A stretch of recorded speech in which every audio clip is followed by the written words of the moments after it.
Welcome to Fairchild Chapel.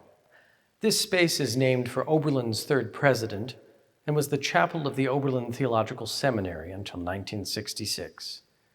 This beautiful chapel, the final Cass Gilbert building on campus, is made of Indiana limestone and provides resonant acoustics for two of our concert instruments and the choral and instrumental ensembles of the Conservatory's Historical Performance Department.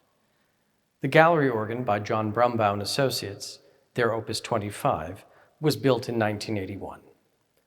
The organ is a window into the past and looks upon the works of the German Renaissance organ builders Friedrich Stellwagen and Gottfried Fritsche. The organ emulates surviving historical instruments of this time in northern Germany and the Netherlands. With its quarter-comma mean tone tuning and split sharps, John Brumbaugh's work is heralded as one of the most significant historically inspired organs of the 20th century. At the front of the chapel, another instrument by Brumbaugh serves as a chamber organ for use with Baroque ensembles. This instrument, Opus 23B, was built in 1977 for the Oberlin home of the late professor of organ and former dean of the Conservatory, David Bow. The Bows graciously gifted the organ to Oberlin, and it was inaugurated in its new home in 2016.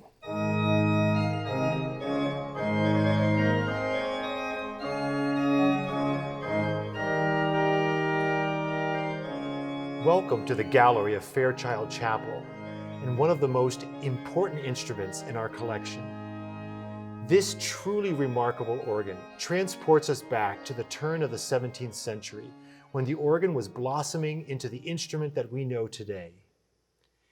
At its heart is the very essence of the pipe organ, the Blockwerk or mixture, a dynamic chorus of principal pipes that amplifies the sequential harmonics of the overtone series. 11 pipes sounding in a single key, multiplying by every additional note.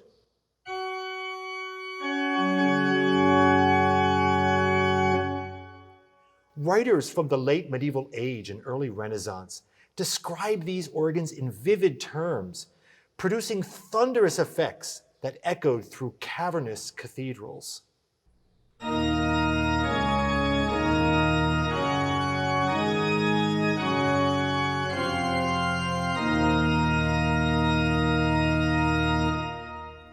In the 15th century, a significant development occurred as organ builders developed the ability to stop individual ranks of pipes within the Blockwerk by means of the slider chest, a complex network of wooden channels through which moving strips of wood stop or enable the flow of air to individual ranks of pipes.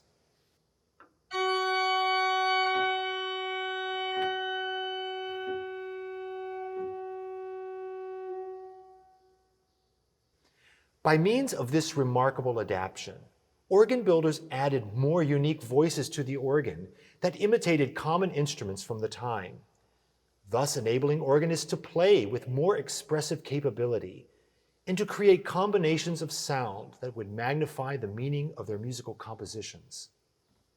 If you look closely at the keyboards themselves, you can notice a rather unusual geography. Here we have 15 notes per octave, as opposed to the usual 12 in modern keyboard instruments. Why is this? When you were taking your first piano or organ lessons, you were probably taught, like I was, that D sharp and E flat were the same note. They were enharmonic equivalents. Well, here's a secret. It's not true. And this organ proves why. The answer lies in the pure intervallic frequencies of the harmonic series, or overtones. Let's take the interval of a major third, C to E. Beautiful and pure. E to G sharp. Absolutely perfect. G sharp to C. What just happened? Let's try the raised key behind the G sharp. Much better. This note is A flat, which is actually higher than G sharp. This difference reveals an astonishing mystery that is found in the resonance of the natural world. When you stack a sequence of pure major thirds, you do not arrive at the octave C in tune. You fall short. When you play through the entire circle of pure fifths, you do not arrive back at the original C in tune. You arrive sharp. Ever since the development of the keyboard, these discrepancies have been hidden within the intervals of the octave, with some intervals pure and others just out of tune. Thus, the system of keyboard temperaments was born, and the purest and most popular of these for hundreds of years was quarter comma mean tone, a beautiful tuning system that retains the purity of the major third in most keys. The others become a bit problematic. To make the organ more versatile, some keyboards like this one were equipped with sub-semitones or split keys, which gave musicians much more flexibility in the harmonies that they could play in tune. Here the sub-semitones are E flat, D sharp, G sharp and A flat, B flat and A sharp. Here's another secret. Once you experience the intoxicating beauty of quarter comma mean tone, there's no turning back. Now let's look at the unusual bottom octave or short octave of the keyboard. When one plays down this scale of 6 natural notes, you would expect to arrive at E.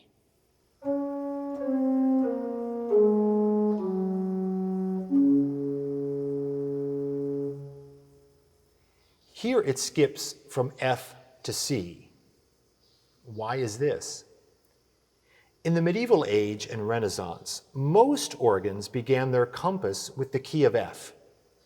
As organs were expanded over time, it was much more affordable to extend the bottom octave down to C by just adding one natural key, and then converting the keys that would normally play F sharp and G sharp to D and E.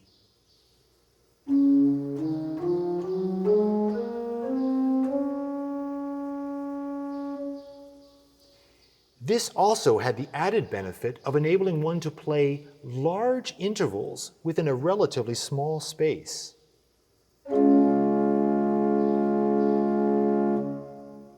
Put all of this together, and you have a keyboard instrument that is ripe with musical possibility, and thus enabled a blossoming of keyboard literature and practice over hundreds of years.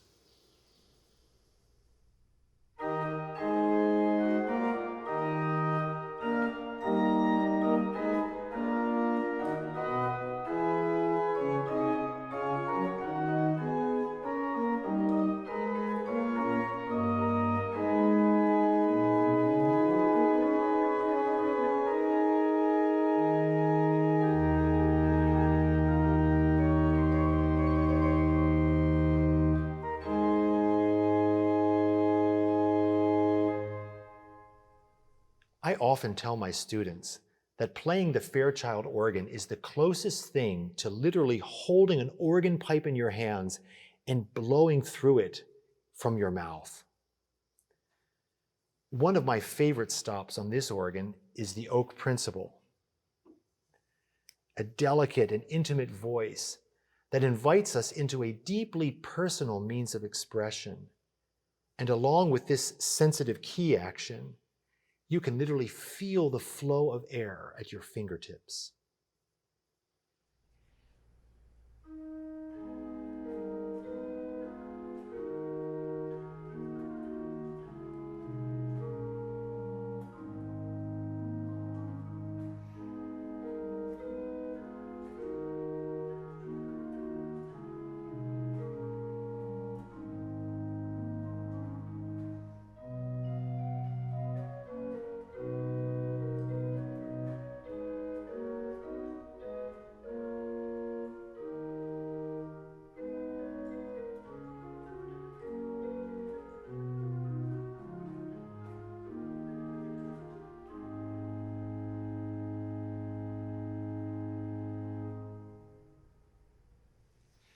The upper keyboard of this organ is dedicated to one magnificent stop, the Regal, to which can be added the Hohlquinte, a fifth sounding mutation that sings in the upper half of the keyboard.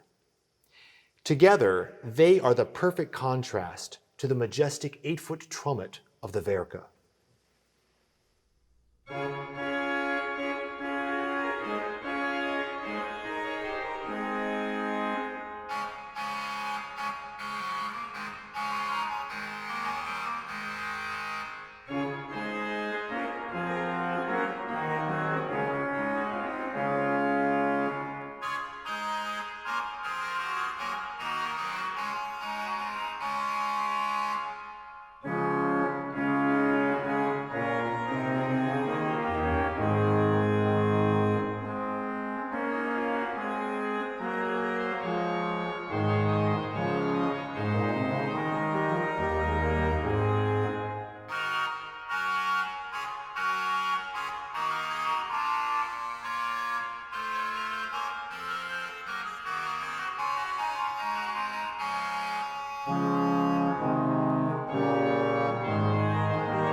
At first glance, one might see the 12 stops of this organ and its tuning as a confinement into a limited range of musical expression.